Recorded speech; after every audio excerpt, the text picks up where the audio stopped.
El secreto del patriarca, el código que transformó el desierto en oro.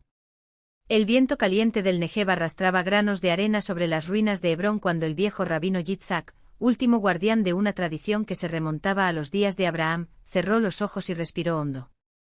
Entre sus manos, amarillentas por el tiempo, sostenía un pergamino de piel de cordero, tan frágil que parecía deshacerse con el tacto.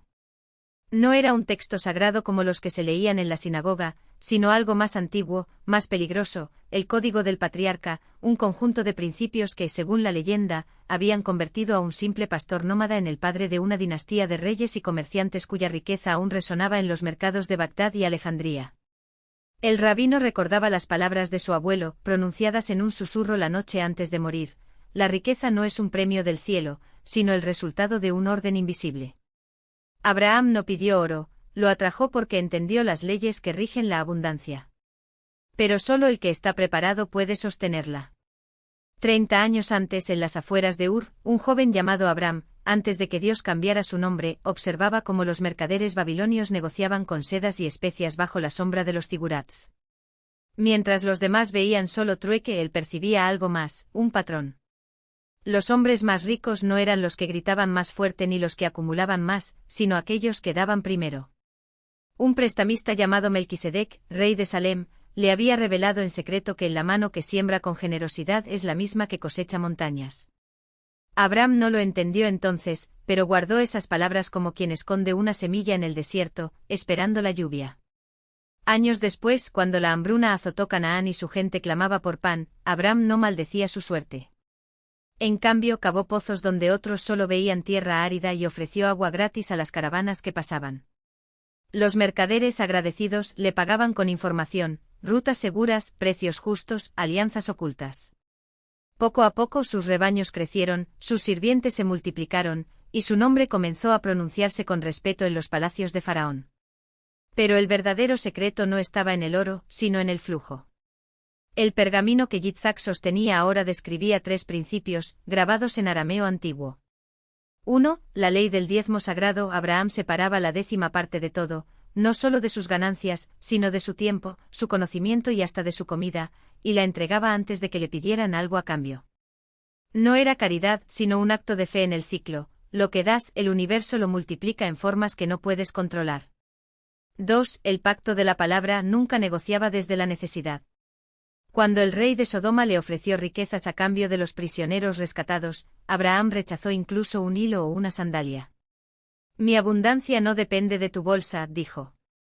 Y esa misma noche Melquisedec, ahora su aliado, le entregó el diezmo de todo el botín de guerra sin que él lo pidiera. 3. El mapa de las alianzas invisibles. Mientras otros veían enemigos en cada tribu, Abraham buscaba puentes. Se casó con Agar, la egipcia, para tejer lazos con el sur. Hizo un juramento con Abimelec, rey de los filisteos, para asegurar el paso seguro por el oeste, y hasta bendijo a Lot, su sobrino traicionero, porque sabía que la prosperidad huye del que quema puentes. En el siglo XXI, un joven empresario llamado Daniel, descendiente de una familia sefardí exiliada de España, encontró una copia fragmentada del código en el ático de su abuelo, entre cajas de recuerdos polvorientos. Era 2008 y la crisis financiera había barrido con su startup de tecnología.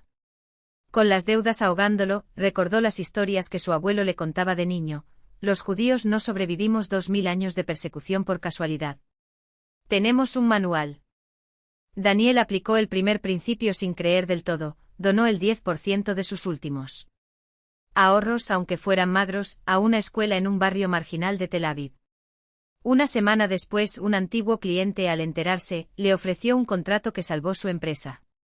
Luego vino el segundo principio: en plena negociación con un fondo de inversión, rechazó un trato que lo habría enriquecido a corto plazo pero arruinado a sus socios menores.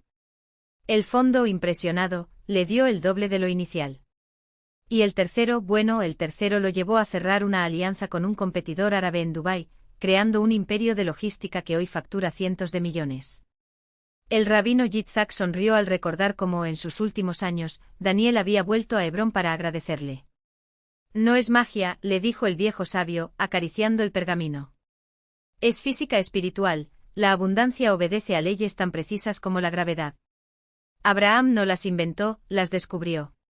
Y quien las aplica atrae lo que el mundo llama suerte. Afuera el sol se ponía sobre las colinas de Judea, tiñendo de oro el mismo desierto que una vez cruzó un pastor con una promesa y un código. Algún lugar en alguna ciudad bulliciosa, otro heredero de esa sabiduría estaba a punto de abrir un sobre amarillento y cambiar su destino. El sobre amarillento. En un pequeño apartamento de Buenos Aires, donde el olor a café recién hecho se mezclaba con el de los libros viejos, León Weissman desdobló el sobre que su tío abuelo, un hombre de pocas palabras, le había enviado desde Israel antes de morir.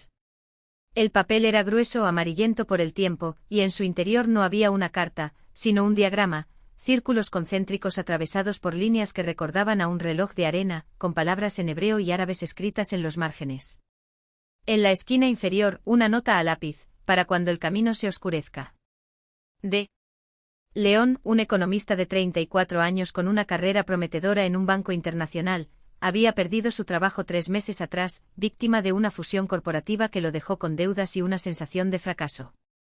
Su novia, Clara, una arquitecta pragmática, le había dado un ultimátum: o encuentras algo estable en 6 meses, o esto se acaba. Esa misma mañana, mientras revisaba ofertas de empleo mediocres, el sobre llegó por correo certificado. No creía en misterios. Pero el símbolo en el centro del diagrama era idéntico al que su abuelo, un relojero de Vilna, tallaba en los relojes que reparaba.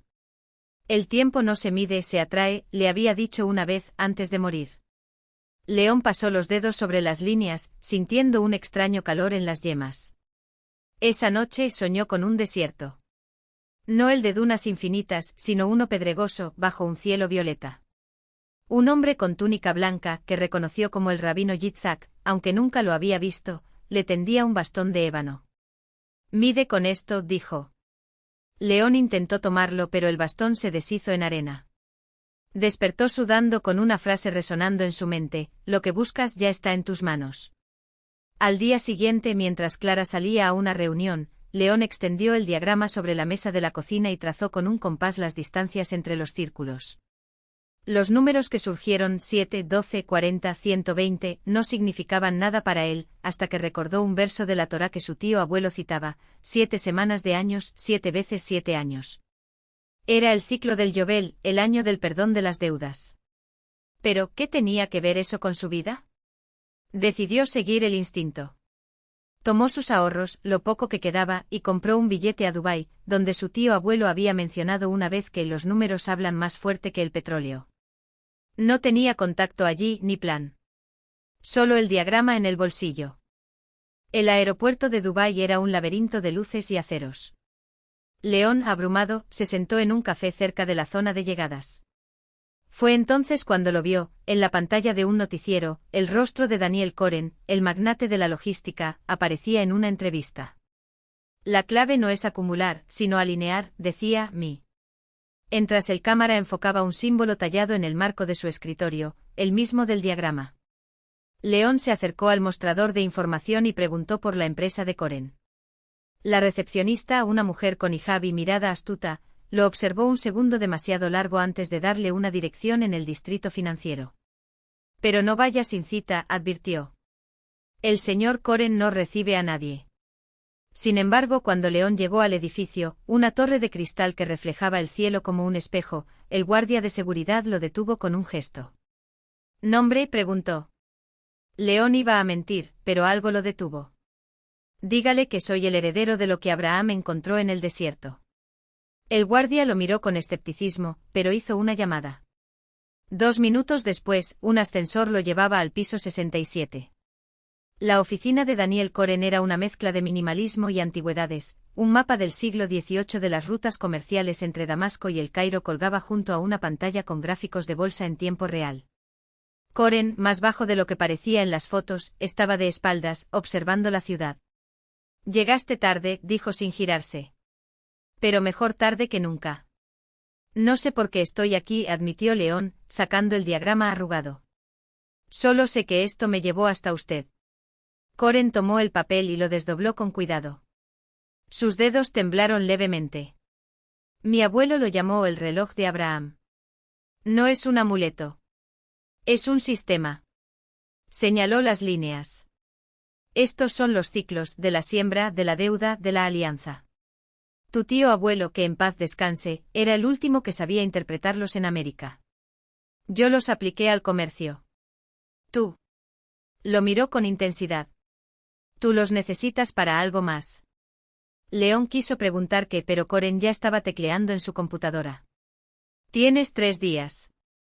Durante ese tiempo todo lo que inviertas, dinero, tiempo, palabras, se multiplicará. Pero hay una regla, no puedes retener. Lo que recibas debes hacerlo circular. Si rompes el ciclo, el sistema se cierra. ¿Y si no funcione? Coren sonrió, irónico. Ya está funcionando. Tu billete de avión costaba $1,200. Lo compraste por 300. El café que tomaste antes de venir aquí te lo pagó un extraño que confundió tu mesa. Y esa corbata que llevas, señaló el nudo, es de seda italiana. La compraste en una liquidación por $20. Su precio real son 200. ¿Sigues pensando que esto es casualidad? León recordó entonces el sueño, lo que buscas ya está en tus manos. Primer día, León usó sus últimos $500 para comprar materiales de construcción y los donó a una escuela en un barrio pobre de Buenos Aires. Esa misma tarde recibió una llamada, un cliente antiguo, al que había ayudado meses atrás sin cobrar, le ofreció un puesto como consultor en una empresa de energías renovables. El sueldo es el doble de lo que ganabas en el banco, dijo el hombre. Y empieza mañana. Segundo día, Clara, furiosa por su viaje improvisado, lo llamó para terminar la relación. Pero mientras hablaban, León mencionó el proyecto en Dubái. Espero que sea algo grande, dijo ella, con un tono que no era de despedida, sino de espera. Esa noche Coren lo invitó a una cena con inversores. Hablas de ciclos como si los entendieras, le susurró un jeque saudí. Ven a Riad. Tenemos un problema con las rutas de peregrinación. Quizás tú sepas resolverlo. Tercer día, León despertó con un mensaje de su madre, el reloj de tu abuelo se cayó y se rompió. Pero dentro había un papel con tu nombre y una cuenta bancaria. Hay $50,000. No era una herencia, era el retorno. Lo que había dado, tiempo, conocimiento, confianza, volvía a él multiplicado.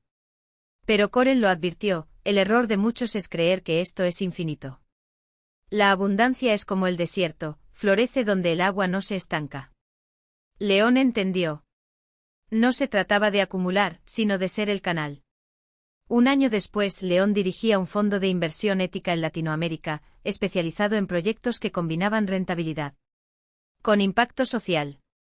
Clara, ahora su socia, diseñaba viviendas sostenibles para las comunidades donde trabajaban.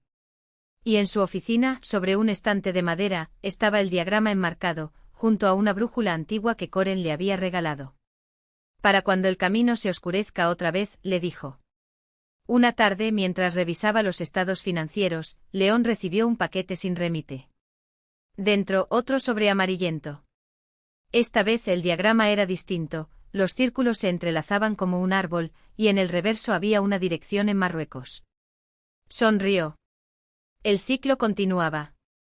El sobre amarillento quedó sobre su escritorio como un presagio, su textura áspera bajo los dedos de León, que lo acariciaba distraídamente mientras observaba por la ventana el atardecer sobre Santiago. Las luces de la ciudad se encendían una a una, como estrellas caídas en un mapa humano. Clara entró sin llamar, con un café en una mano y un informe en la otra. ¿Otro? Preguntó, señalando el sobre con la barbilla. No era la primera vez que algo así llegaba. Desde que Coren había desaparecido, o se había esfumado, como decía Clara, los mensajes llegaban esporádicos, siempre con un nuevo fragmento de un rompecabezas que nadie más parecía entender. León asintió, deslizando el papel hacia ella. Clara lo estudió, frunciendo el ceño. Esta vez no es un ciclo. Es un laberinto. O un fractal. Trazó con el dedo las líneas entrelazadas. ¿Y Marruecos? ¿No era allí donde Coren mencionó que había conocido a ese viejo profesor de hidráulica andalusí? Sí. En Fez. León recordaba la historia, un hombre que diseñaba canats, los antiguos sistemas de canales subterráneos que llevaban agua a los oasis. Coren siempre decía que la verdadera sabiduría estaba en lo que fluía bajo la tierra, no en lo que brillaba sobre ella. Clara dejó el informe sobre la mesa. Podríamos ignorarlo. No podemos. Y no era solo por curiosidad. En los últimos meses el fondo había topado con un problema inesperado. Varios proyectos en el norte de Chile, diseñados para llevar agua a comunidades rurales, se estancaban. Los pozos se secaban más rápido de lo previsto, los acueductos se obstruían con sedimentos extraños, como si la tierra misma rechazara las soluciones que le ofrecían. León había soñado 3 noches seguidas con agua turbia corriendo al revés. Si esto es otra de sus lecciones, murmuró Clara, espero que esta vez incluya un manual de instrucciones. 2 semanas después aterrizaron en Fez bajo un cielo plomizo que olía a lluvia inminente.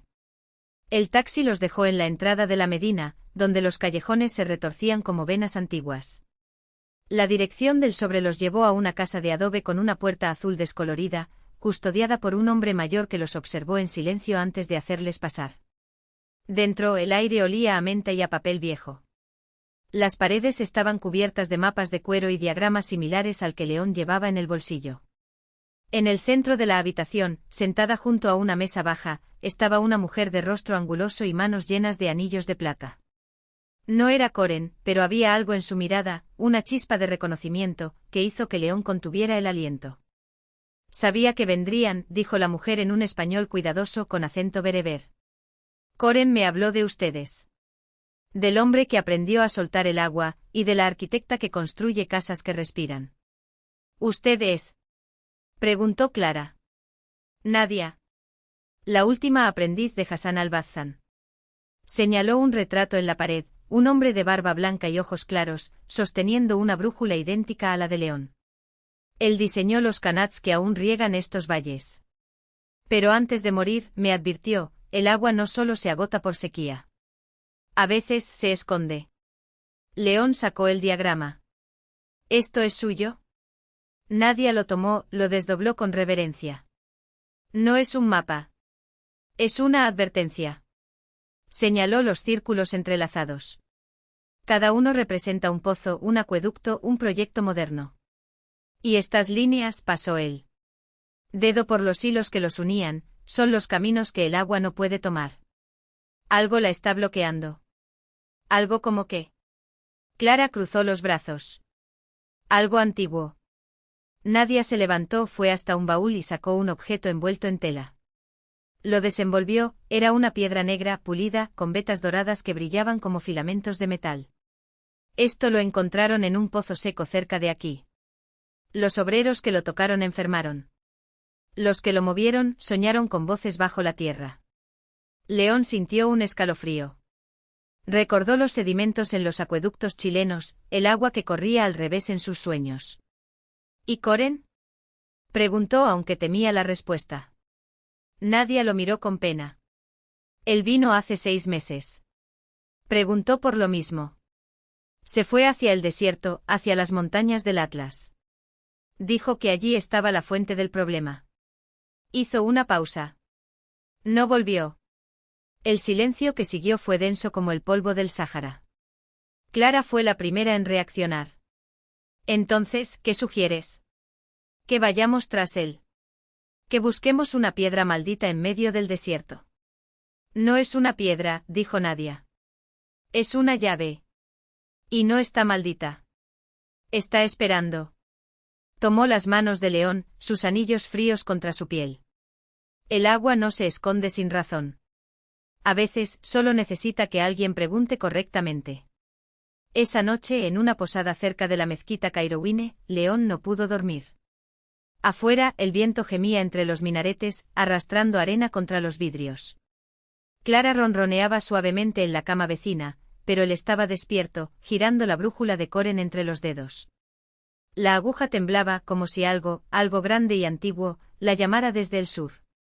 Al amanecer, tomaron un jeep hacia las montañas. El conductor, un bereber callado llamado Youssef, les advirtió que más allá de cierto punto, los GPS fallaban y los caminos se borraban. El desierto no quiere ser encontrado, dijo. Pero ellos no buscaban el desierto. Buscaban a Coren. Y tal vez, una respuesta. El tercer día, entre dunas que brillaban como cobre bajo el sol, encontraron el campamento. Tiendas de lana negra, dispersas como estrellas caídas. Y en el centro un pozo seco, sus paredes grabadas con símbolos que León reconoció, eran variantes de los diagramas de Coren. Dentro de una de las tiendas, sentado en cuclillas junto a un fuego que no emitía humo, estaba él. Coren alzó la vista cuando entraron. Su rostro estaba más delgado, la barba crecida y entrecana, pero sus ojos seguían siendo los mismos, profundos como pozos sin fondo. No debería sorprenderme, dijo con una sonrisa cansada. El agua siempre encuentra su camino. ¿Qué demonios es esto, Coren? Clara señaló la piedra negra, ahora colocada sobre un cojín de seda. ¿Una broma? ¿Un experimento fallido? No es un experimento. Es un pacto. Coren tomó la piedra, la pesó en su palma. Hace siglos, los que construyeron los primeros Qanats encontraron algo bajo la tierra. No era agua. Era algo más. Algo que dormía. Le ofrecieron un trueque, agua a cambio de silencio. Funcionó hasta ahora. ¿Hasta ahora? León sintió el peso de las palabras. El mundo ha cambiado. Los pozos modernos perforan demasiado profundo. Rompen sellos que no deberían tocarse. Coren miró la piedra. Esto es lo que queda del pacto. La última barrera. Si se rompe. No hay agua que valga esto, murmuró Clara. No se trata de valor, dijo Coren. Se trata de equilibrio. El agua que toman ustedes en Chile, los acueductos que construyen, están conectados a esto. Todo está conectado, León. Como los círculos en el diagrama. ¿Y qué propones? ¿Que detengamos todos los proyectos? Clara cruzó los brazos. No. Que los reorienten. Coren se levantó, fue hasta un mapa extendido en el suelo. Señaló puntos en Latinoamérica, África, Asia. Hay lugares donde el agua quiere fluir. Otros donde debe quedarse. Si escuchan, si aprenden a preguntar antes de tomar, el pacto se puede renegociar. ¿Y si no? Preguntó León, aunque ya conocía la respuesta. Coren no respondió. En cambio, tomó la brújula de León y la colocó sobre la piedra negra. La aguja giró frenéticamente como loca antes de detenerse. Apuntaba directamente al pozo seco. Esa noche, bajo un cielo tan estrellado que dolía mirarlo, León soñó con agua otra vez. Pero esta vez no era turbia. Era clara, cristalina, corriendo por canales invisibles bajo sus pies, susurrando nombres en una lengua que casi entendía. Al despertar, supo qué hacer. Regresaron a Fez. Con la ayuda de Nadia, trazaron un nuevo mapa, una red de proyectos que seguían las líneas naturales del agua, evitando los lugares prohibidos. En Chile rediseñaron los acueductos para que siguieran el curso de antiguos ríos subterráneos, marcados en leyendas mapuches. En Marruecos restauraron Qanats olvidados, dejando que el agua eligiera su propio camino. La piedra negra fue devuelta al pozo del desierto, sellada con arcilla y bendiciones en árabe clásico. Coren se quedó allí como guardián. Alguien tiene que escuchar, dijo. 5 años después, el Fondo de León era un referente global en inversiones regenerativas.